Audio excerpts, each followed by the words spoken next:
Hi, I'm Francesca and I'm gonna show you what I eat in a day as a vegan Italian, naturally vegan edition.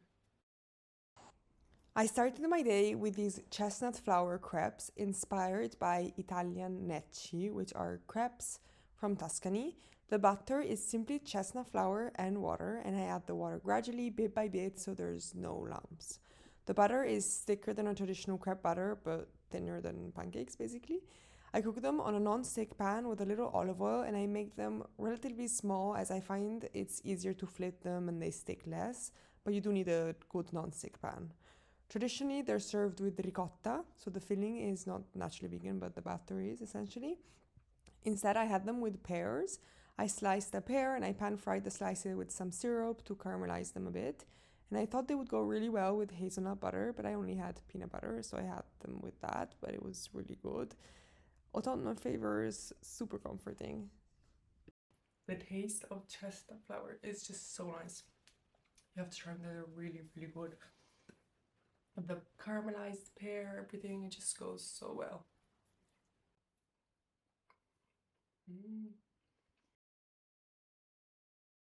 For lunch, I made these bean friselle with mushrooms and some greens. I always have beans, dry or canned, and so I often use them to whip up a quick and easy lunch.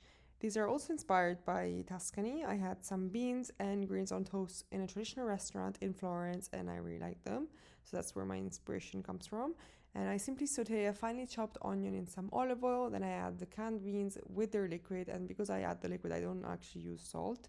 And then I add some thyme and I mash part of the beans, and I cook the mushrooms on a dry pan until browned, and I simply boil some frozen greens in boiling water. And these were broccoli rabe or friarielli, they're called.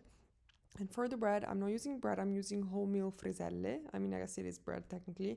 It's a twice baked bread from Puglia, so it's kind of stale, and then you run it under water or soak it to use it.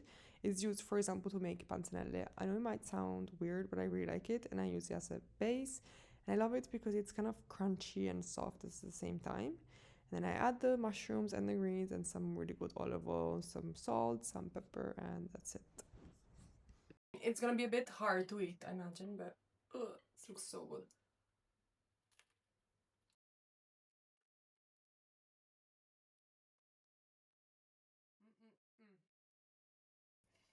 It's really nice. I love these oyster mushrooms.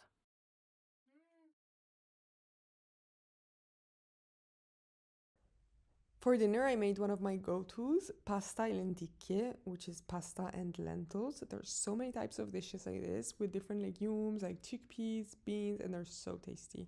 I started by making a soffritto with onion, carrot, and celery that I finely chopped. Then I heated up some olive oil, added the soffritto, garlic, I let that cook on low heat. In the meantime, I peeled and chopped a pumpkin. This is a delica pumpkin, my absolute favorite, and some kale.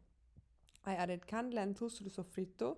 I blended part of them with water, added that back in with kale, pumpkin, some tomato paste, and then I added broth and covered the pot. And this needs to cook for about 12 minutes.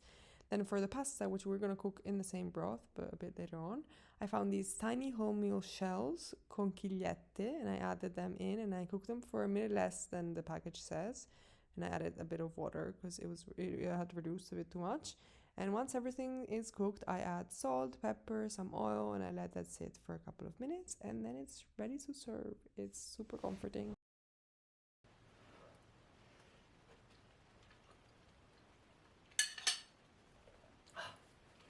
It's comfort food in a bowl. It's so yummy, but it's so simple. Yeah.